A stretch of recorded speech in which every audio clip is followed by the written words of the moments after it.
ଆମ ପିଲାବେଳେ ବି ଆମେ ସ୍କୁଲ ନ ଯିବା ପାଇଁ ଏଇଭଳିଆ ହିଁ ଅଳି କରୁଥିଲୁ। ଆଉ ଆଜି ମୋ ଝିଅ ବି ସ୍କୁଲ ନ ଯିବା ପାଇଁ ବିଭିନ୍ନ ପ୍ରକାରର ବାହାନା ମାରୁଛି। ତ ମୁଁ ତାକୁ ସକାଳୁ ସକାଳୁ ବାଧ୍ୟ କରି ଉଠେଇ ଦେଇକି ରେଡ଼ି କରିଦେଲି ସ୍କୁଲ ଯିବା ପାଇଁ।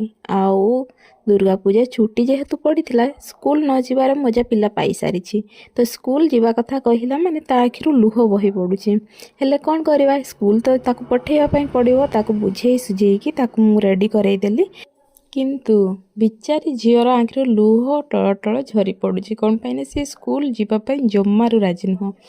ତାକୁ ବାଧ୍ୟ କରି କିଛି ଖୁଏଇ ଦେଲି। ଖୁଏଇ ସାରିଲା ପରେ ତା'ର ଟିଫିନ୍ ରେଡ଼ି କରିଦେଇ ବ୍ୟାଗ୍ରେ ବହି ବସ୍ତାନି ସବୁ ପୂରେଇ ଦେଲି। ଆଉ ଟିଫିନ୍କୁ ବି ପୂରେଇ ଦେଲି। ତାପରେ ତାକୁ ନେଇ ଛାଡ଼ି ଆସିଲି ତା ଜେଜେଙ୍କ ପାଖରେ।